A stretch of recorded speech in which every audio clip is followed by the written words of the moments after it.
Well, good evening, everyone. Welcome to Stinchfield. So New York City now faces a $5.4 billion budget shortfall. Should we say we told you so? Kami Mamdani, the mayor of New York, now says he's got to raise taxes. He is going to send a mass exodus, a flood of not just the rich, but middle-class folks to places like Tennessee and Texas and Florida. Mark my words, people will flee New York City after this craziness. The first is the most sustainable and the fairest path. This is the path of ending the drain on our city and raising taxes on the richest New Yorkers and the most profitable corporations. The onus for resolving this crisis should not be placed on the backs of working and middle-class New Yorkers. Well, the second choice is probably the most important because you're not going to get New York State to raise taxes, at least I don't think so, and send it to New York. The second is they're going to have to raise property taxes, and that will, of course, be a tax on the middle class, something New York cannot sustain. Now, think about this. The middle class in New York City, like every city, is really the backbone of that city. And so what he's saying is, hey, if New York doesn't raise income taxes and business taxes, which is all the investors and employers, then they're going to have to hit the middle class. And New York is going to take it. The middle class is going to take it, quite frankly, right where the sun don't shine. Here's Mamdani again. And if we do not go down the first path, the city will be forced down a second, more harmful path. Faced with no other choice, the city would have to exercise the only revenue lever fully within our own control. We would have to raise property taxes. We would also be forced to raid our reserves. You're going to raise property taxes by 9% is the talk.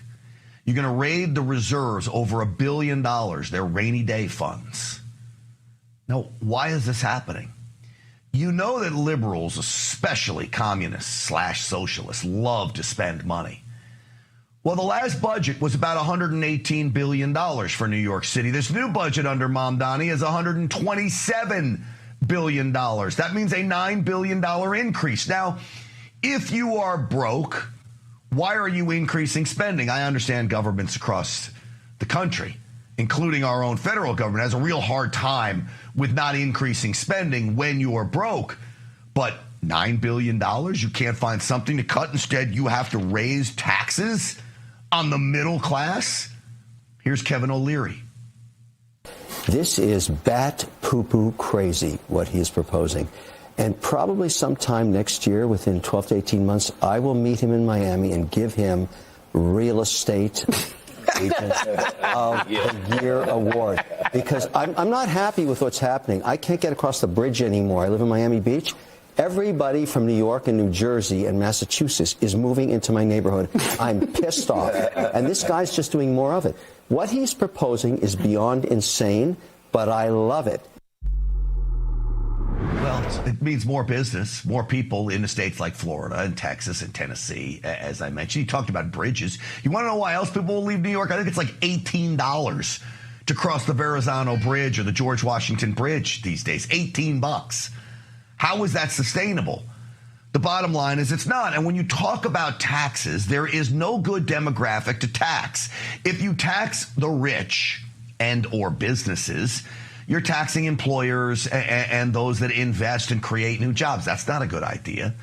You tax the middle class. These are the very people that are pumping money into the economy. You give them less money to pump into the economy. That hurts everybody. That's not going to work. And you can't tax the ultra poor. They have no money to pay the taxes. So the moral of the story here is taxes are very bad, unless you want to talk about sales taxes, which I'm open to, because then drug dealers are paying taxes. So are illegal aliens. When they buy a beer, you got to pay tax on it. I'm okay with that. It appears that when Mamdani announced this, they know this is not good for business, the Democrats. Even Ana Navarro on The View thought this is not a good idea. So the bottom line is this. When you put a hike on taxes on just the very wealthy, you run the risk of those very wealthy not paying it because they will find a way to have a loophole and to skirt those taxes, even if it means moving to Indian Creek and living in billionaires' bunker. They can afford to do so. It's American to avoid taxes, okay? It really is. It's your patriotic duty to avoid paying taxes within your legal rights. Now, to evade taxes, that's illegal. You can't do that. But tax avoidance is a well thought out process that is everyone's duty to try to do for your own family. You want to avoid paying taxes through legal ways of doing that. Now, the median income in New York is $122,000. How do you think a 9% raise is going to go to a household that's making $122,000? 9% raise of your property taxes? Even the Wall Street Journal knows this is not good. He doesn't have the option to raise income taxes without approval from the governor, so he's going to try and do it in other ways, raising property taxes, by the way, which will hit many, as you know, property prices are very high in New York. So the plan he has will hit not just the rich, as they keep claiming, but huge numbers of middle-class taxpayers. So, yeah, this is socialism in action. This is the Democratic Party in action. It is. This Kami Mamdani is literally the face of the Democrat Party today. Well, I want to bring in my next guest. If we could scroll forward, please, that would be very, very helpful to the crew in the studio. With me to discuss this, Republican candidate for New York State Controller, Joseph Hernandez, is with us. Joseph, welcome to the program. Joseph Hernandez is frozen. You know what my first question was going to be to Joseph Hernandez, and you guys let me know when you get him back, is why would you want to take over the finances of New York State, of all the positions to run for? New York State would be a very, very rough place to take over the finances of. So as we look at this, do we think we're going to have a chance of getting him back, or is that a big no? So this is Mamdani during his little speech. Think about it. He's raising his budget by $9 billion. Listen to this, cut 3. This first path will deliver the structural change that we need to recalibrate the relationship between the city and the state. Because as we know, New Yorkers contribute 54.5% of state revenue, but receive only 40.5% back. All right, so I want to bring in now, I think we've got him, Republican candidate for New York State Controller, Joseph Hernandez is here. Joseph, sorry you froze. My question to you was, what wild man wants to take over overseeing the finances of New York State, Joseph? Well, sometimes somebody's going to jump in the cesspool, as they say. Look, I came to this country at the age of 7, and, my father taught me to love this country, and, we're lucky. We worked hard. We achieved the American dream, and I'm here to, just pay back and do my duty. And I think this challenge is immense. I mean, we have a mess in New York. We have a mess in New York City. But I think someone's got to stand up and really, clean this up. It's just it's a nightmare what's occurring here. And you're talking about Mamdani. That's just one part of it. What do you make of Mamdani's plan that if he can't raise taxes on the rich from Albany and the state assembly having to do that you're going to have to hit the middle class with property taxes to cover this shortfall? He's increasing the budget by almost $10 billion. And nobody talks about that to create a $5.4 billion shortfall. But your thoughts of Mamdani's plan? Well, look, I think what people forget is that New York City, like many geographies where there's high net worth individuals, it's a very limited amount. In New York City alone, we have only 82,000 people that contribute greater than 50% of the tax revenues for the whole state. And then you only have 735 corporations that pay 75% of all the revenues. And these people are mobile. Look, they most of them live here. I'm in Palm Beach. I can tell you I'm sitting here at dinner with 4 New Yorkers who are basically saying, am I moving here permanently? Because the reality is these people are going to leave. And what happens when these people leave? What happens when these corporations leave? The rest of the people hanging out are going to have to, make up the difference. And that's just not fair. We need to be more pro-misses. We need to be more pro-entrepreneurs. We need to be more, welcoming of people who have, high net worth. Look, New York City is a capitalistic center of the universe. The fact that we're driving people away from that center is embarrassing for not only for America, Joseph, but for the world. And we need to stop it. I'll tell you my prediction. My prediction is that New York will no longer be the financial capital of the world. And New York City is. I mean, beyond Hong Kong, beyond London, New York City is. But I don't think it's going to be very long. I think you're going to see Texas as the financial capital of the world. Yeah, but you're right. Look, NASDAQ has set up shop in Miami. The NYSE has set up shop in Dallas. These guys can turn, they can turn the switch overnight and start trading in these different geographies. New York is not immune to people moving out of these geographies. And the high net worth people, again, look, they can move and move to their house in Palm Beach or the house in Texas or whatever have you. But the working class of New York cannot do that. And it's they who suffer through this process. And I think, look, rather than looking at things of reducing government waste and expenditure and fraud, which, by the way, is immense in New York State, in New York City, for sure. New York City is the center of fraud and abuse for Medicaid and other government programs. Instead of looking at those areas, they're looking to raise taxes. And I think, people have had enough. I think New York is fed up.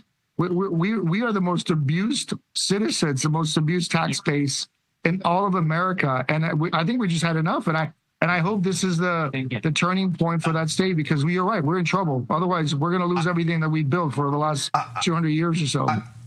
I guess the last question is New York, do the voters have a sound enough mind to turn things around? They literally voted this guy into office in New York City.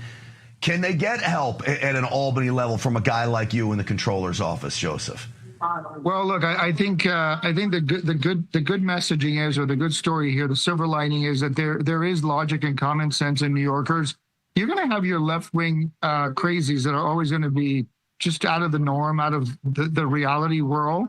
But they're, the middle class of New York City, most of who are centrists, are looking around and saying, wait a second, I just voted in a guy who's supposed to make my life more affordable, and here we are about to increase my taxes and make my life more miserable. So I think it bodes well for the opposition, and I think he's going to suffer, and I think the Democratic Party is going to suffer, and thankfully we're going to get rid of this extreme left political ideology.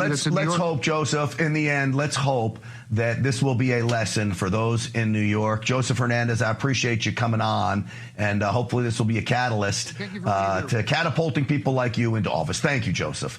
All right, moving on now to the most dangerous mental health crisis facing America today. That is transgender mania and the violence that comes along with that transgender mania. We've been talking about this Roberta Drogan, who went into that ice skating rink in Rhode Island. There he is, an absolute lunatic, and basically killed his family, his in-laws, his ex-wife, and shot his son. This is a real issue now. The Democrats do not want to talk about deranged, berserk lunatics like that man you see on your screen. But take a look at this list. This is the list of recent shootings. If we can go to VO10, guys behind the glass. You have February. Well, I'm gonna read from the list here. You got Robert Drogan in 2026. You've got Jesse Van Rootselaar, who injured 24 or more at a school in Tumbler Ridge, British Columbia. You can take it full, guys, if you'd like. And then he self-ID'd as a female. In August 2025, Robert Westman killed 2, injured 30 at Annunciation Catholic School in Minnesota, self-ID'd as a female. January 2024, Dylan Butler killed 2 and himself at an Iowa high school, self-ID'd as non-binary. And you had Aiden Hale in 2023, killed 6. Who can forget the Covenant Christian School massacre in Nashville? That dude was trans. So Democrats are pushing people into this broken mentality. They're turning them violent. Democrats have blood on their hands. This is the daughter of the man that shot up his family at that ice rink in Rhode Island. Cut 18. Father was a shooter. What happened? He shot my family. and he's dead now. He has mental health issues. Any idea why he would have done this? He's sick. He's very sick. So the reality is there is very little coverage of this shooting. It doesn't fit their narrative. They want somebody in a red Trump hat, an NRA member, which never happens, by the way, to be shooting up these places. It's a transgender lunatic. So the media literally ignores it. And when they don't ignore it, they will play sound bites like this from the governor himself. I want to talk to the families out there right now. Too many Rhode Islanders know what it feels like to lose a loved one, a neighbor, or a friend to gun violence. All right, so again, so little coverage. Gun violence? It's not gun violence. It's transgender violence. Transgender maniacs who turn into deranged killers. Now, look at the New York Times. The New York Times, for their story on this, says this underscored the painful regularity of gun violence in America. Lives taken at grocery stores, concerts, and churches. Do you think they went on to say lives taken by deranged transgender lunatics with a gun? No, absolutely not. So where does all this come from? The delusion of the left rots down from the top, including members of Congress, members of the United States Senate. This is Chuck Schumer. He wants to make the gay pride flag official by having Congress officially recognize it. I am introducing legislation to designate the pride flag as a congressionally authorized flag in America, and that means it can be flown here and everywhere else. And no one can take it down. We're not recognizing the flag. We're not doing it. There's only a few that are recognized. Of course, the U.S. flag. Our flags for each branch of the United States military are recognized. We've got the POW-MIA flag that's recognized, and you've got 574 tribal flags recognized. That's it. If we started recognizing every group that wants their flag recognized, Congress would be held up for years. Maybe that would be a good thing, actually. Why don't you pass the DHS budget bill before worrying about recognizing flags? Now to one of the most important cases facing America today, and that is reining in social media. Now, Meta, Facebook, Google, TikTok have not been very good to me at all. You'll be surprised when I defend them now. Meta is being sued in an LA court over their algorithm, not the content, but the algorithm, that it makes it so addictive that it's doing harm. But, you know, as a conservative, you've got a business. Why wouldn't you try to make your platform addictive? I believe in personal responsibility. If you're so brain dead out there that you can't turn off your phone, or you're a parent that is so absent in your kid's life that you can't control what your kid is watching, you are the problem. The fact that social media is addictive, Lord knows I've scrolled for a while. I don't think you should be sued over that. I really don't. But I see why people disagree with me. This is a mother whose daughter committed suicide, said the constant scrolling and addictive behavior turned her into depression. What we know is that kids who are addicted have a much larger chance of experiencing additional online harms. I've been working with many parents over the last several years, and all of our stories are the same. That all gets rooted back to the addictive nature of these platforms. All right, with me now to discuss all of this, Director of Outreach at Moms for Liberty, Catalina Stube, is with us. Catalina, it is great to have you on the program. Thank you, Grant. How are you? I am great. Thank you for coming on today, and welcome to the program. Thank you so much.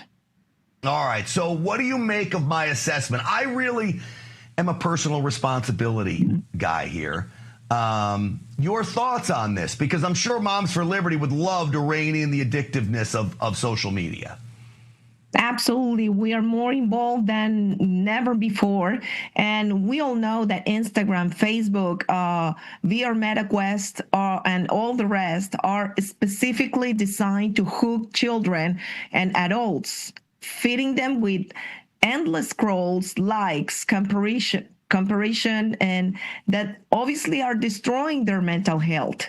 These aren't only numbers or abstract statistics. These are our babies they are talking about. So I defend parental rights because no CEO in a hoodie gets to decide what's best for my family. We parents are the first and final line of defense for our children's privacy and well-being. Obviously, I have fought hard to keep my kids off social media, and I think I am not the only one, parents every day fighting for this, and entirely at their ages. Meta owns rules say have to be 13 and older to sign up for Instagram, but we all know how easy it is for a determined 9 or 10 years old to lie on the sign up screen. Of course it is. And we know that so many kids are most likely doing it, which is why I would be all for trying to figure out ways for social media to control what kids are seeing. But the fact that you design a platform that you want people using it more and more, that's just business. But the problem is the content as well. And it seems to me they don't do a good enough job of shielding kids from harmful content. Absolutely.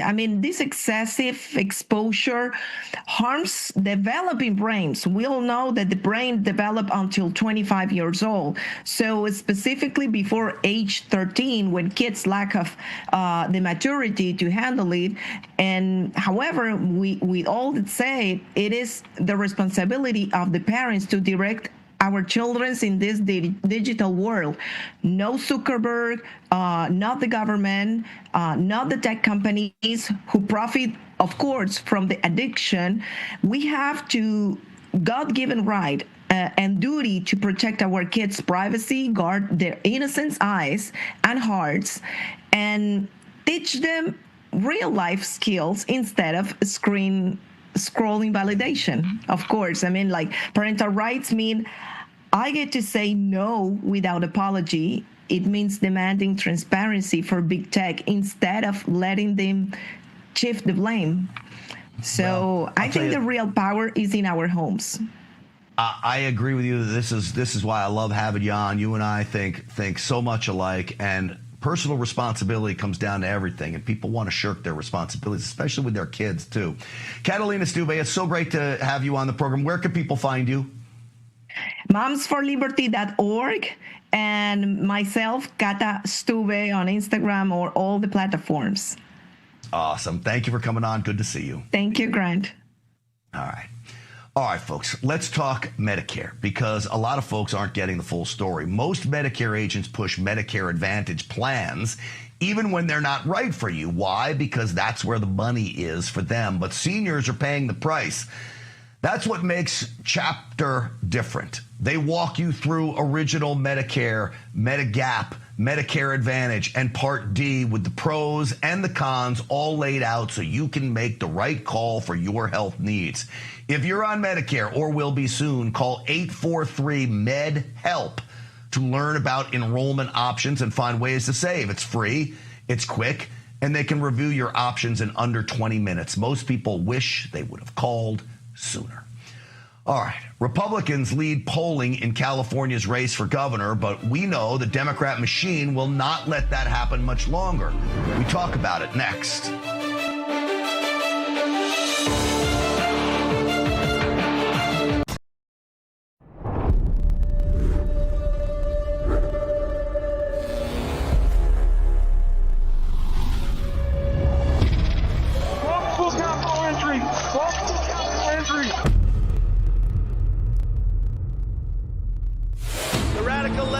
Exactly what they're doing. They want to steal the election.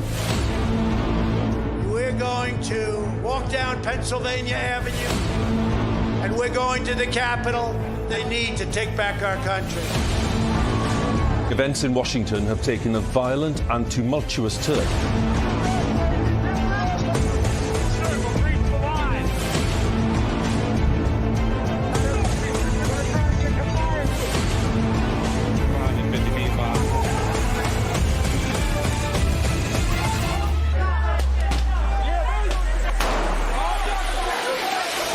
January 6th wasn't just a moment in history.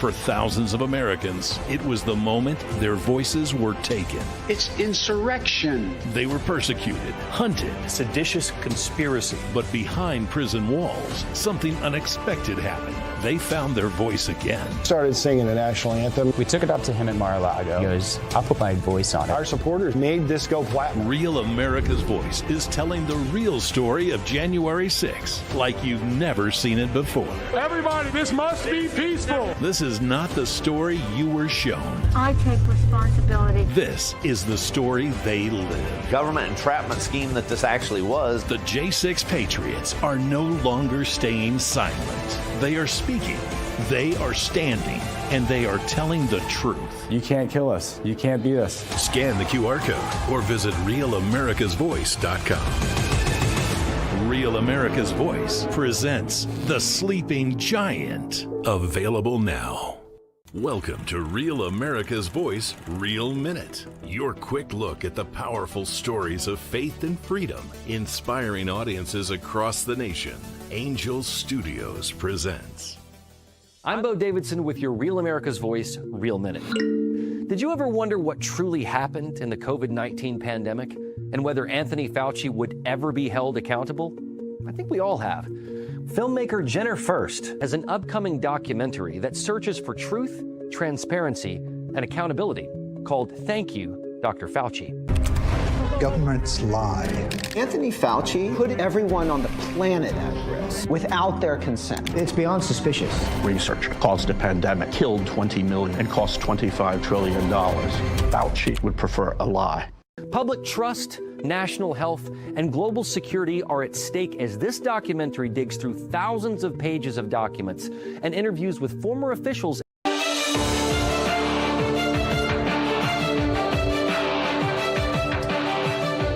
Welcome back, everyone. There is a new poll out. This is an Emerson poll in the California governor's race.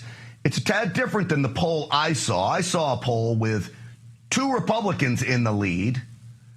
This one has Steve Hilton, our buddy, was just on this program, in the lead at 17%.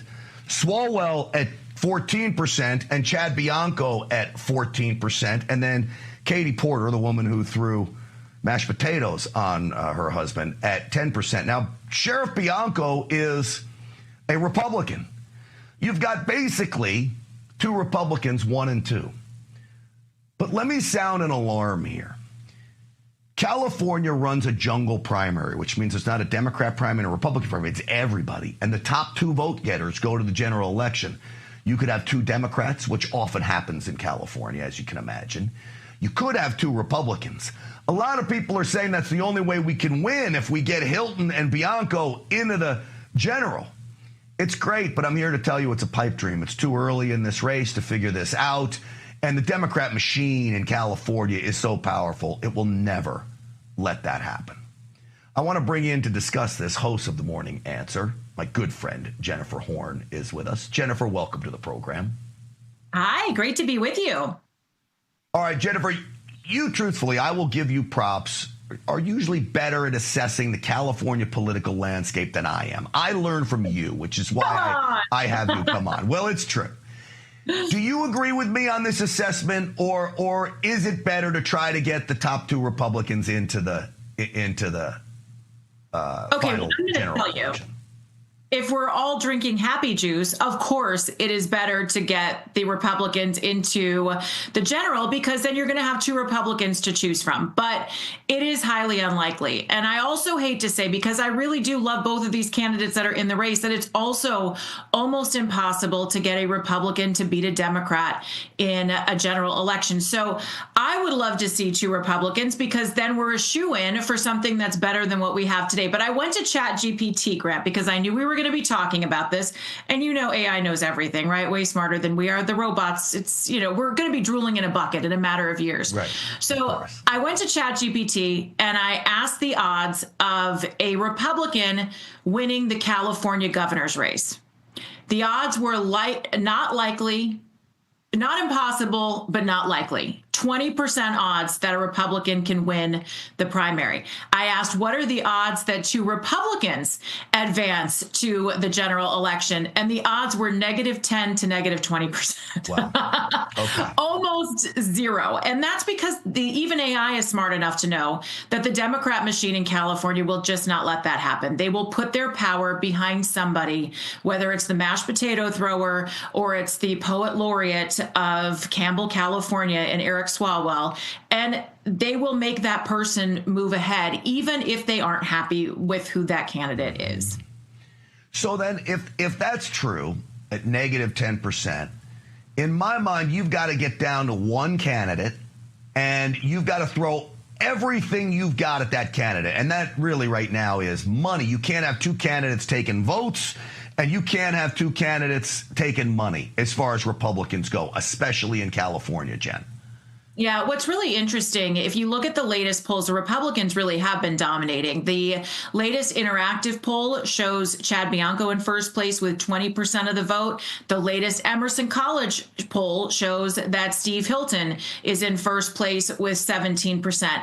So this is a problem. But even worse than that is that if you add Chad and Steve's support up, it only gets you to about 34%. So really, I think our best strategy at this point is to, yes, have a candidate ready to go to advance into the general election, but to also think about what we can do to run against the Democrat. And at this point, I'm almost hopeful. Look, Katie Porter is a disaster. If you get Katie Porter or Eric Swalwell, there's lots of holes to poke into this race. Strategically, it might be that Republicans' best chance is to have the machine go behind either of those 2 candidates, because here's the little secret with Eric Swalwell. We believe that he hasn't lived in California, and it's possible if they advance him and choose to put the machine behind him, which it looks like, that once you get him into a primary scenario and you can prove that he hasn't lived in the state for 5 years, he's going to have a real problem because he will not be eligible to run. The fact that even hasn't been addressed yet by his campaign is surprising. And if we're talking about tactics, to me, that seems like the one that has the most juice and power behind it. All right. Except for the fact that Adam Schiff, the senator from California, has not lived in California. It's very easy to prove that he hasn't lived in California. He's got a giant mansion in D.C., and he's got a rental apartment for his whole family that's like 600 square feet.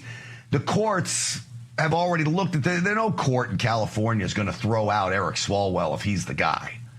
The thing about Shifty Schiff is that I might say he has 2 more brain cells than Eric Swalwell, and that's that he actually has this apartment in Burbank. So even though it's small and even though everyone knows he doesn't live there, he actually has a home address. Eric Swalwell, if you look through the records in California, does not have a home address in the state. He used his lawyer's office to fill out his paperwork to launch his candidacy for governor. So that's the small difference. I know it's a long shot. Again, California Democrats will work against us, but it's those types of things that we are going to have to exploit if we want even a teeny chance of winning that. And of course, the real failures in the state, which is people are awake and seeing what's happening in the fire zones where there has been a lack of help to get the rebuilding efforts going, and the gas prices, which went up. Grant, are you ready for this? 40 cents in the last 2 weeks because Gavin Newsom has driven the refineries to your great state of Texas. Unbelievable. California is facing quite a bit of craziness out there. We don't have to tell that to you. Let me just play one clip from my buddy Steve Hilton talking about the SAVE Act and how really important it is for a blue state like California, for Republicans anyway. Listen. Because voter ID, of course, as we know, is popular across the board, even in California, even among California Democrats, there's a majority for voter ID. But of course, it's really popular with Republicans. That means it's going to really help the turnout in November. Yep. And in a midterm, as you know, that's what it's all about, getting your voters out. And so it's one of the main reasons I think we can actually win this year, truly win in November, and elect me governor, is voter ID being on the ballot. Jen Horn, the last word. Little intel on that. So California has a voter ID initiative that hopefully will qualify. They've got 1.3 million signatures. It should be on the ballot in November. What I've heard, though, from the organizer of that, Carl DeMaio, is that Democrats have come up with their own plan B, their own poison pill, which would be their own voter ID initiative, which isn't voter ID at all, to convolute things and to confuse voters. So Steve is absolutely right. We need voter ID in the state. That's the first step to recovery, but we're going to have to do a lot of education if that is indeed true, that Democrats are going to run with their own so-called voter ID measure. Well, always a battle out there, that's for sure. We appreciate you fighting it. Jennifer Horn, thank you. At Jennifer Horn is the address on X. Always good to see you, my friend. Great to see you. All right, thank you. All right, folks, up next, Sharia law is attempting to take over Texas. What can we do about it? We'll talk about it next.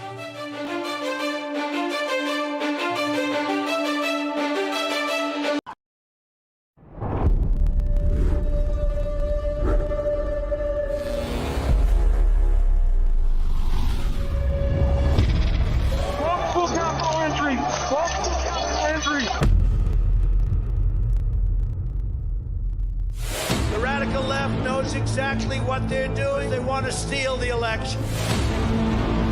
We're going to walk down Pennsylvania Avenue, and we're going to the Capitol. They need to take back our country. Events in Washington have taken a violent and tumultuous turn.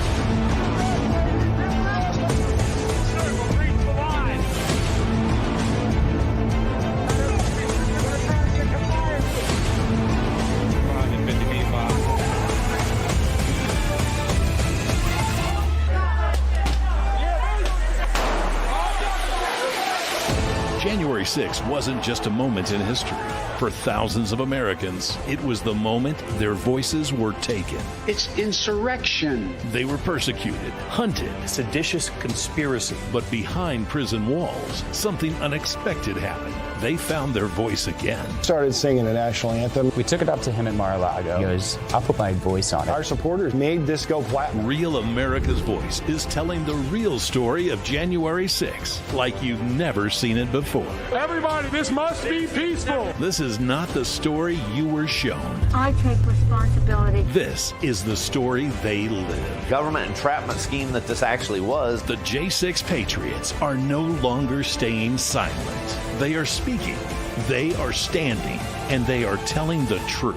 You can't kill us. You can't beat us. Scan the QR code or visit RealAmericasVoice.com. Real America's Voice presents The Sleeping Giant. Available now. Welcome to Real America's Voice Real Minute. Your quick look at the powerful stories of faith and freedom, inspiring audiences across the nation. Angel Studios presents. I'm Bo Davidson with your Real America's Voice Real Minute. Did you ever wonder what truly happened in the COVID-19 pandemic and whether Anthony Fauci would ever be held accountable? I think we all have. Filmmaker Jenner First has an upcoming documentary that searches for truth, transparency, and accountability called Thank You, Dr. Fauci. Governments lie. Anthony Fauci put everyone on the planet at risk without their consent. It's beyond suspicious. Research caused a pandemic, killed 20 million, and cost $25 trillion. Fauci would prefer a lie. Public trust, national health, and global security are at stake as this documentary digs through thousands of pages of documents and interviews with former officials.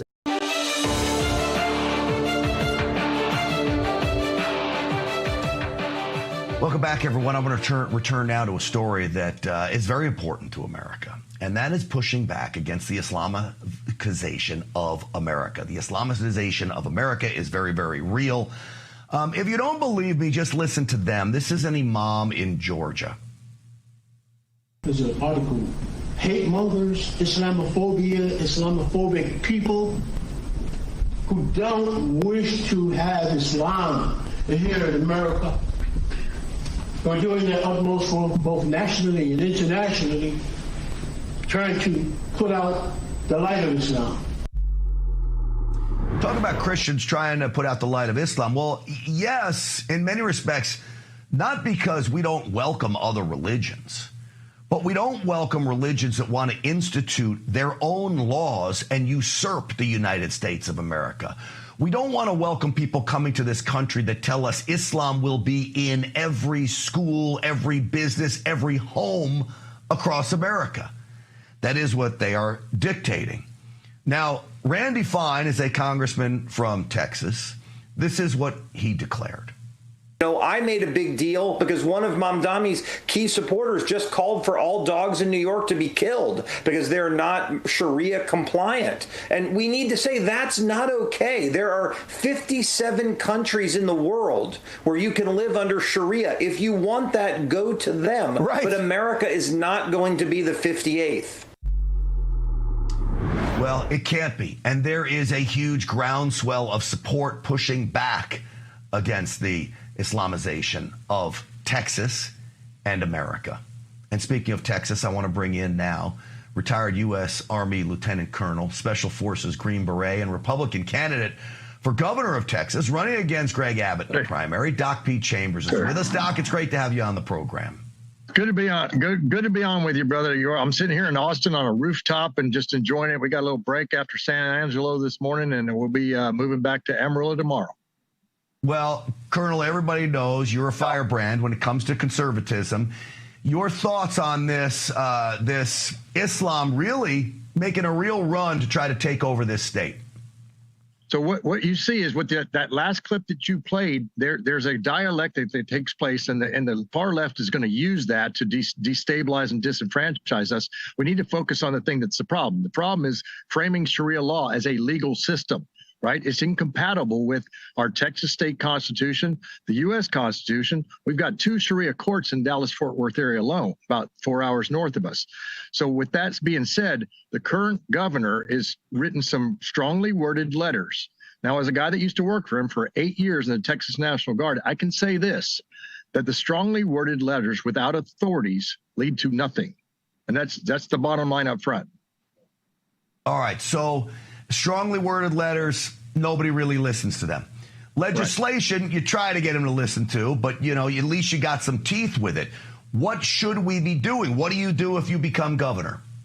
Right. So what you do is you ban any state recognition of Sharia as a legal source. That's number one. But you've got to have the teeth, and the teeth come with authorities. For guys like me, that looks like rules of engagement. Now, this is not a kinetic war, but what this is a war for the mind, assimilating the culture, right? Assimilating the U.S. culture. You don't get to change the street names to Muslim names. You don't get to deny equal protection to women and non-Muslims. You don't get to permit the permits. This system permits cruel and unusual punishments, right? There's apostasy, blasphemy. When you do that, according to their laws, Sharia law, it criminalizes it. So we don't allow that in the state of Texas. Now, there's a strongly worded letter out there. It doesn't even admit to Sharia. It's not even in the letter. It's just talking about these acts. We got to call it for what it is, Sharia law. I've got friends that are interpreters that work with me downrange. They voted for Trump. They love the Constitution. They fought alongside of us. We've got to get that kind of mindset so we don't allow this dialectic to take control and allow the left to use that as a tool. Most people out there have heard of the Muslim Brotherhood, terrorist group. This is Chip Roy. He congressman from Texas, obviously. Listen to what he had to say. Cut 4. The Muslim Brotherhood has a specific plan to Islamify the state of Texas. You're seeing it unfold in Dallas-Fort Worth right now. There are no-go zones where women don't want to go here in the Dallas-Fort Worth Metroplex. There are people that are listening to prayer calls. We are having to deal with a massive change in our culture because we haven't recognized that there is a war being carried against us. Colonel, is he right? He's absolutely right. He's my congressman, and he's moving on. But he's absolutely right. I used to go home from Beaumont, where I did residency, all the way up to the Red River, and you go through Prosper, Plano, Frisco, all those towns up there. That has become a Sharia haven. Right, Richardson, Texas, Dallas-Fort Worth area. It is taken over. And about 5 years ago, our teams on the border that we were encountering 120 different countries, including Hezbollah, Hamas, that were documented through Venezuela, that were coming across our border during Operation Lone Star in the Biden administration. Trump came in, put a tourniquet on that. That's good, right? But what happens if somebody else comes in after Trump that doesn't do that, and we're back wide open? It's my job as the senior public servant in the state of Texas to fix that. Article 4, Section 7 of the state constitution. Lastly, real quick, there's a bunch of you running against Greg Abbott. He's been governor for a long time. I think anybody in office for that long, really, it's too long. I don't even know what it is, 12 years now, something like that. But 12 years. How do you unseat him real quick, 20, 30 seconds, and your chances, Colonel? Our chances are we're in a statistical tie according to a lot of polls. These are straw polls, so I don't look at that stuff other than people tell me. So we've got to bring them onto our battlefield. That's 1 million voters, 1.2 million. We win this thing. It's an off-cycle primary. But right now the polls are showing that more people, double the amount of people are coming in this year because they're concerned and people are tired of the status quo. All right. I imagine you need money, volunteers, all of the above. DocPeteChambers.org is your website. DocPeteChambers.org. Colonel, it's always great to see you. Thank you for coming on. Good to see you, sir. God bless. Good to see you. Good luck as well. All right, folks, what can you do to feel better, get in shape, and improve your overall health? We will talk about that next. But first, the latest release from Real America's Music. It's called Truth Bomb, and it will be available for download on Friday. Check it out. Yeah.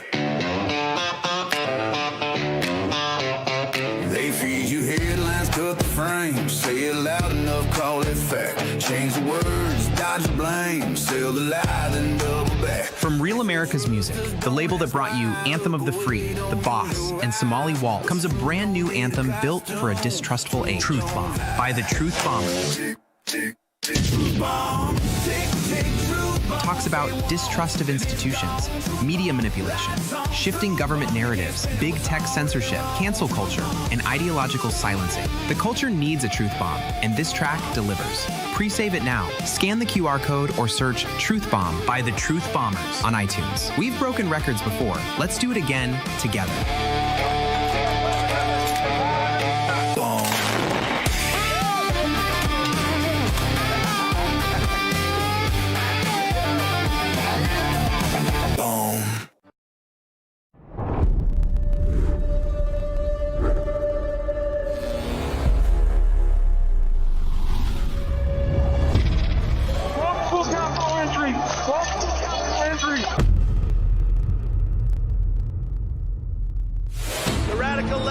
Exactly what they're doing. They want to steal the election.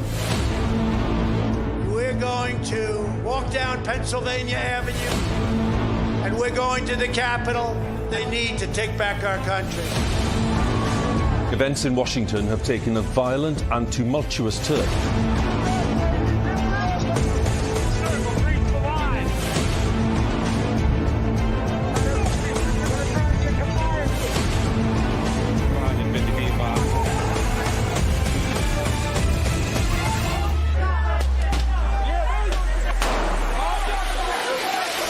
January 6th wasn't just a moment in history.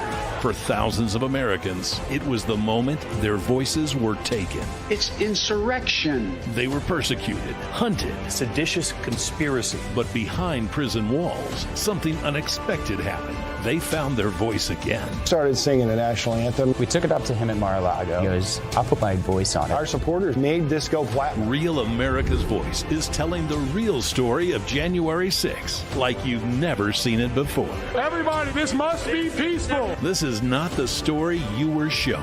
I take responsibility. This is the story they live. Government entrapment scheme that this actually was. The J6 Patriots are no longer staying silent. They are speaking, they are standing, and they are telling the truth.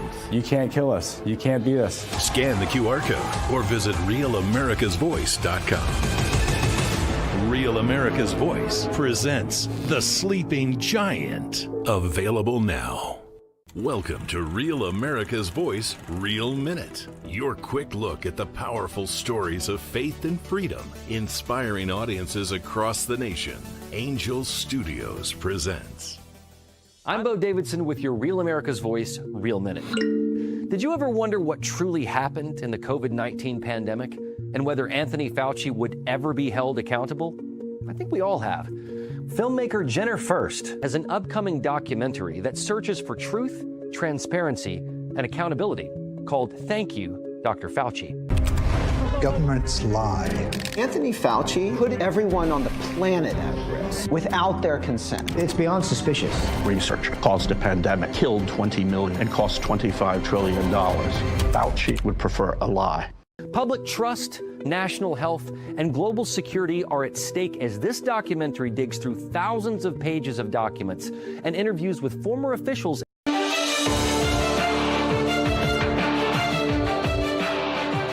Welcome back, everyone. I'll tell you, there's nothing more important than taking care of yourself, getting yourself healthy, making sure you stay healthy.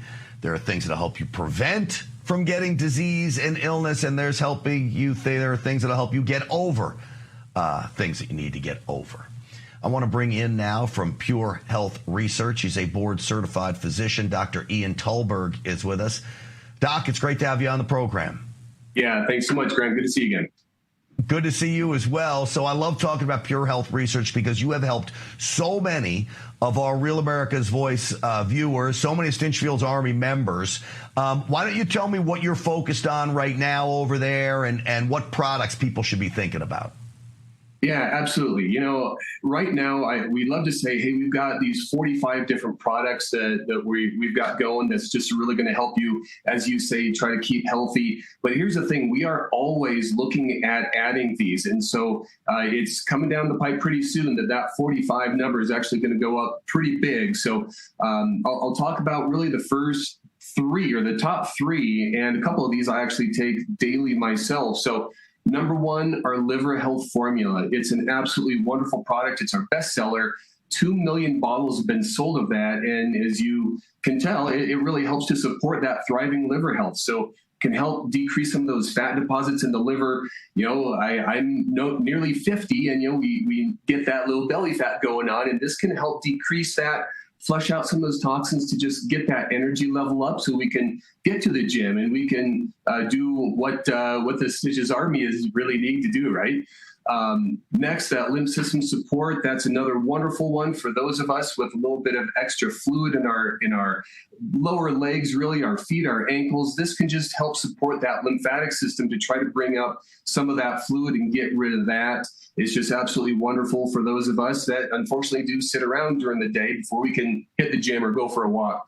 Next, our third one that is absolutely fantastic is our blood sugar formula.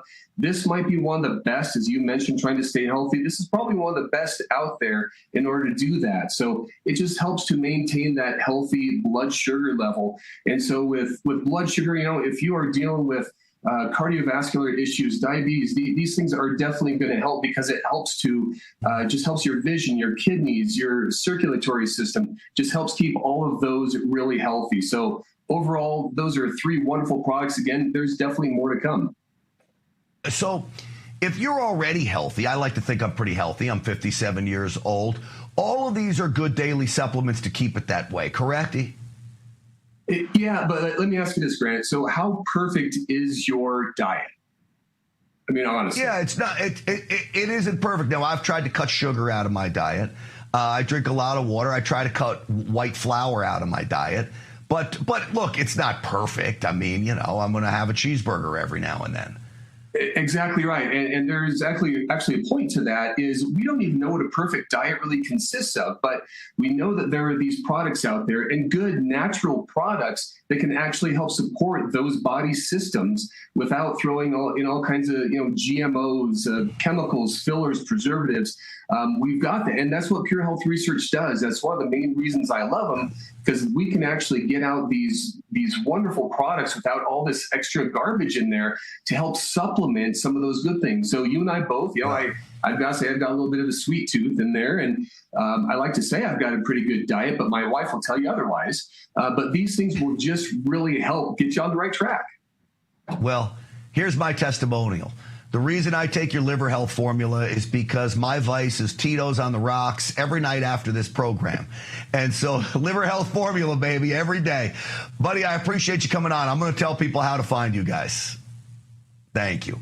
All right, folks, here's what you do. Go to purehealthresearch.com. That's purehealthresearch.com. And for the next 48 hours only, you can save 35% on your order with coupon code GRANT.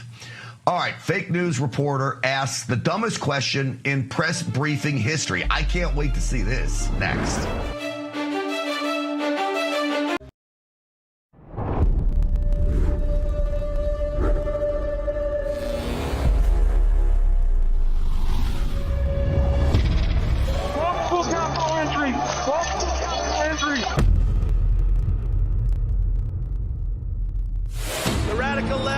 Exactly what they're doing. They want to steal the election. We're going to walk down Pennsylvania Avenue, and we're going to the Capitol. They need to take back our country. Events in Washington have taken a violent and tumultuous turn.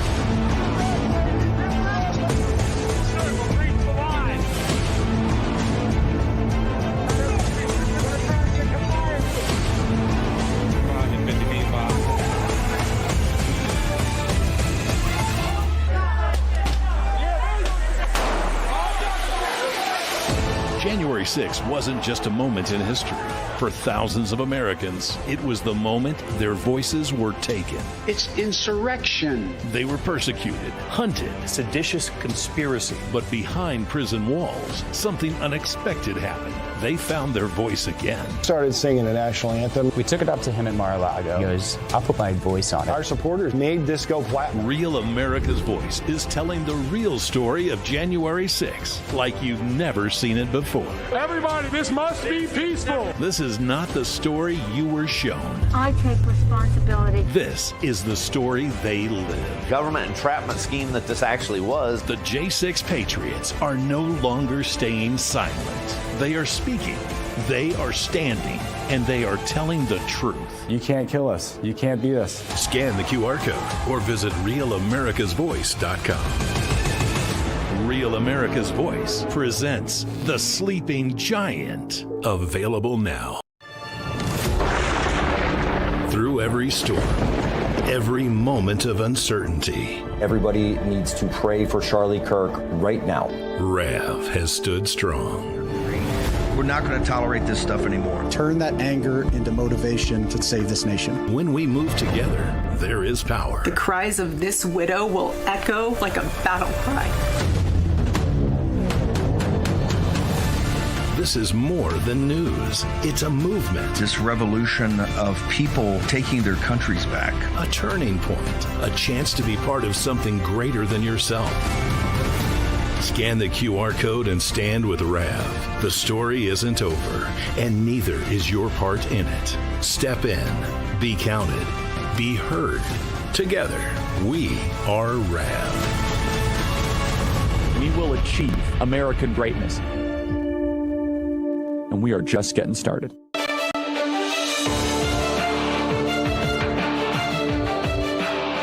Welcome back. You know, I like alphas, all right? I'm a guy's guy, and I like men who are guys. This mealy-mouthed little wuss bag, Ed O'Keefe for CBS News, I don't know what else to call him. I mean, Beta Central. Listen to his stupid question to Caroline Leavitt today.